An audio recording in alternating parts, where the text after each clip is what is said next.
নিশ্চয়ই ভালো আছেন। ঘরে ঘুমাইতে পারি নাই, আমরা বাচ্চাদের পড়ালেখা করাইতে পারি নাই, মামলার জালে জর্জরিত, ঋণের জালে জর্জরিত। বাংলাদেশ ভালো ছিল না। 5 তারিখে ইতিহাস বদল হয়েছে, গত বছরের আগস্ট মাসের 5 তারিখে, কিন্তু ভাগ্য বদল হয় নাই। বাংলাদেশের কৃষক সব সময়ের জন্য উপেক্ষিত।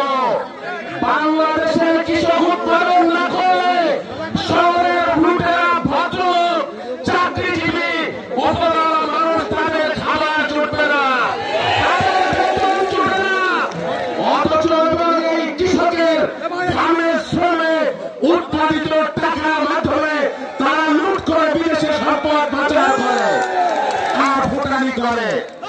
আমার কৃষক হাত জিতের হয়, আমার কৃষকের জমি 10 বিঘা থেকে 9 বিঘা হয়, আমার কৃষকের সন্তান পড়ালেখা করতে পারে না, আমার কৃষকের বৃদ্ধ পিতামাতার চিকিৎসা চলে না।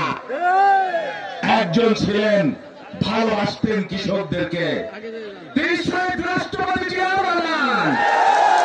তলাবিহীন ঝুড়ির বাংলাদেশ, দুর্ভিক্ষ পীড়িত বাংলাদেশ, কুকুরে মানুষের একসাথে খাবার খাওয়া বাংলাদেশ, মাত্র 3.5 বছরে খাদ্যে স্বয়ংসম্পূর্ণ করে সুজলা শ্যামলা শস্য শ্যামলা বাংলাদেশকে পৃথিবীর বুকে মাথা উঁচু করে দাঁড় করতে শিখিয়েছিলেন।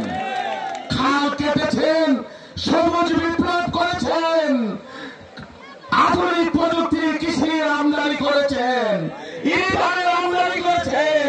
3.5 বছর পরে 80 সালে আমরা নেপালে খাদ্যশস্য রপ্তানি করেছি। তিনি ছুটে গেছেন গ্রাম থেকে গ্রাম অঞ্চলে। বাংলাদেশে 55,000 বর্গ মাইলে এমন কোন জনপদ নেই শহীদ আর পা পড়েনি।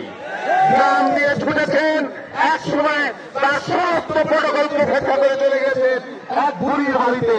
সেখানে গিয়ে তিনি বলেছেন, বুড়িমা আমাকে 1 গ্লাস পানি খাওয়াবেন। বুড়িমা তাকে পানি এনে দিল।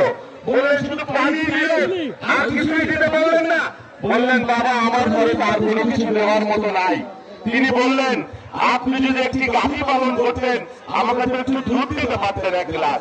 আপনি যদি একটি পেঁপে গাছ লাগাতেন আপনার উঠানে, আপনি তো আমাকে একটা পেঁপে খাওয়াতে পারতেন। একটা কলা গাছ যদি লাগাতেন আপনি তো একটা কলা আমাকে দিতে পারতেন।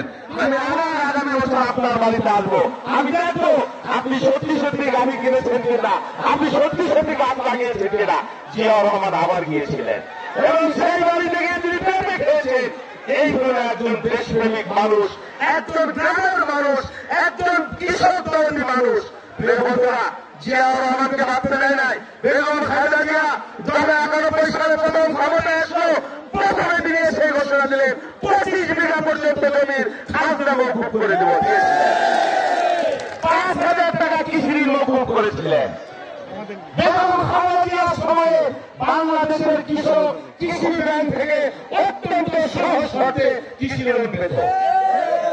তিনি বাংলাদেশের কৃষককে, বেগম খালেদা জিয়া বলেছিলেন, কৃষক বাঁচলে দেশ বাঁচবে। এখনো বাংলাদেশের 60% মানুষ, আমাদের অর্থনীতির 60% চালিকা শক্তি এই কৃষি উৎপাদন থেকে আসে।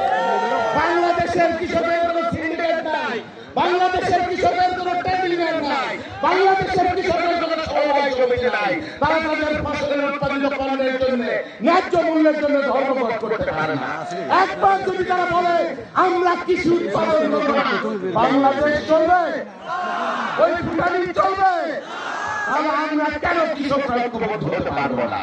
প্রিয় বন্ধুরা, এই যে কৃষি উৎপাদন, যার মাধ্যমে বাংলাদেশের অর্থনীতি চলে, কৃষকের সন্তান যারা প্রবাসী যায়, 80% বাংলাদেশের গ্রাম বাংলার কৃষকের সন্তান, তারা সেখান থেকে রেমিটেন্স পাঠায়, আমাদের অর্থনীতি চলে।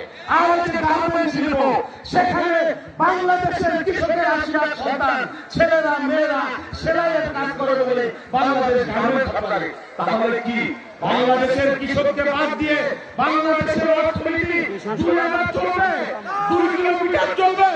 চলবে না। তাহলে কৃষককে উপেক্ষিত রাখা চলবে না।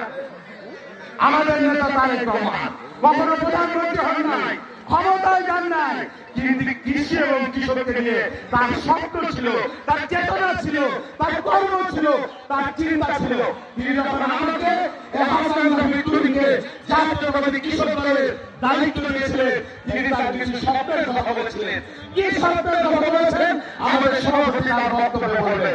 আমি শুধু একটি কথা বলি, তারেক রহমান বিএনপি যখন যুগ্ম মহাসচিব, সিনিয়র যুগ্ম মহাসচিব, বাংলাদেশের প্রত্যন্ত অঞ্চলে ছাত্র দলকে দিয়ে 2 কোটি গাছ লাগিয়েছিলেন।